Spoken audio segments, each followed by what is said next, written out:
Hello, welcome back to a new video. আজকে আমরা আলোচনা করব maximum power dissipation of class B push pull amplifier. তো push pull বিবর্ধকের ডিসি সোর্স থেকে সাপ্লাই পাওয়ার আমাদের পিসিসি সমান হচ্ছে ভিসিসি আইডিসি। এটা হচ্ছে আমাদের ইনপুট পাওয়ার, যেটা আমরা পুশ পুল বিবর্ধকে আমরা ইনপুট দিচ্ছি। তো যেহেতু আমরা জানি যে পুশ পুল বিবর্ধকে আমাদের দুটি ট্রানজিস্টর থাকে, তাহলে পুশ পুল বিবর্ধকের গড় ডিসি তড়িৎ প্রবাহ হবে এদের হাফ সাইকেলের তড়িৎ প্রবাহের যোগফল। অর্থাৎ আমরা বলতে পারি আইডিসি সমান IM by pi plus IM by pi half সাইকেলের জন্য।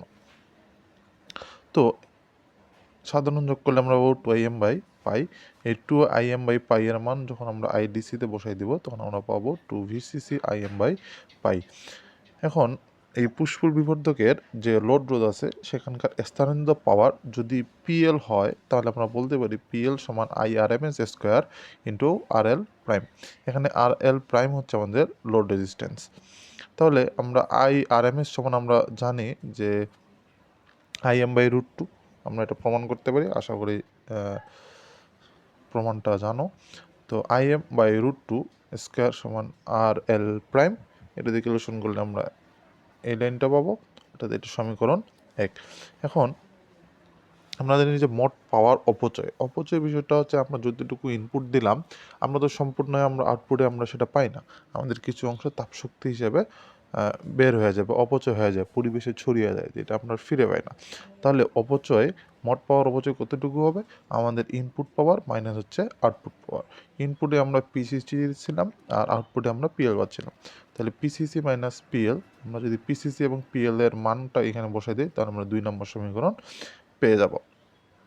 এখন এই পাওয়ার ডিসিপেশন বা পিডিকে যখন আমরা কারেন্ট আইএম এর সাপেক্ষে ব্যবকলন করব তখন আমরা DP by DIM is equal to আমরা এই মানটা পেয়ে যাব। সহজ ব্যবকলন, আশা করি জানো যে আমাদের এখানে আইএম এর পাওয়ার n-1 অর্থাৎ 1 থেকে 1 0, ধ্রুবকটা সামনে আসবে, এখানকার 2টা সামনে আসলো, এটা থাকলো এবং আইএম এর পাওয়ার এক পরিমাণ কমে যাবে।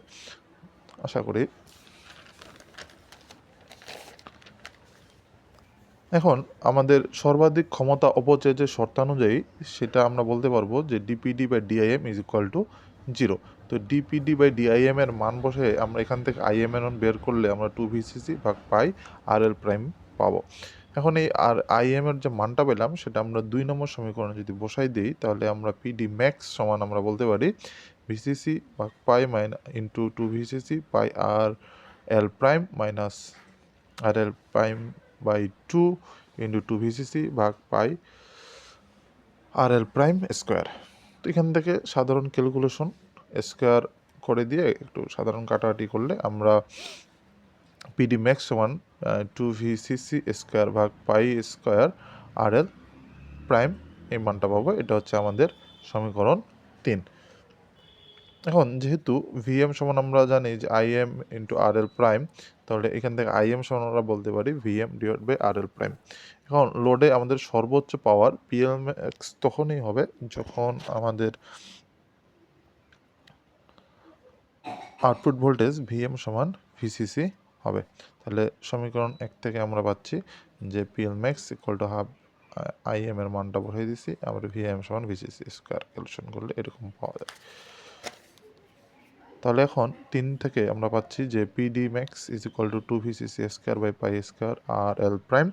এখান থেকে আমরা একটা এই 2টাকে 4 করে নিলাম, পাই স্কোয়ার রাখে দিলাম, যাতে কাটাকাটি করলে আগের লাইন পাই, করলে এতটুকুর মান আমরা পাচ্ছি যে পিএল ম্যাক্স। তাহলে আমরা বলতে পারি যে আমাদের পিডি ম্যাক্স অর্থাৎ power dissipation is equal to 0.4 PL MAX, approximate 0.4, যেটাকে আমরা শতাংশে যদি করতে চাই বা শতকরায় তাহলে আমাদের আসবে 40%। অর্থাৎ এই সমীকরণ দ্বারা অথবা এই রাশিমালা দ্বারা আমরা বুঝতে পারতেছি যে আমাদের কোনো একটা বিবর্ধকের আউটপুট রোধের প্রায় 40% তাপশক্তি হিসেবে অপচয় হয়। আউটপুট ক্ষমতার 40% আমাদের তাপশক্তি হিসেবে অপচয় হয়ে যাচ্ছে। অর্থাৎ আমাদের যদি কোনোটা বিবর্ধকে আমরা 100 ওয়াট আউটপুট পেয়ে থাকি, তাহলে এই 100 ওয়াটের ভিতর আমাদের 40 ওয়াট অ্যাপ্রক্সিমেট প্রায় 40 ওয়াট তাপশক্তি হিসেবে অপচয় হবে। তো এটা আমরা কোথায় ব্যবহার করব? এটা আমাদের ব্যবহার হবে যে আমরা যে বিবর্ধক ব্যবহার করতেছি বা ট্রানজিস্টর ব্যবহার করতেছি, এখানে কতটুকু তাপ উৎপন্ন হচ্ছে সেই বা কতটুকু তাপ অপচয় হচ্ছে এই তাপ অনুযায়ী আমরা হিটসিং বসানোর জন্য ব্যবহার করতে পারি। যে আসলে কতটুকু তাপ উৎপন্ন হলো সেটা পরিমাপ করে আমরা হিটসিং বসালাম।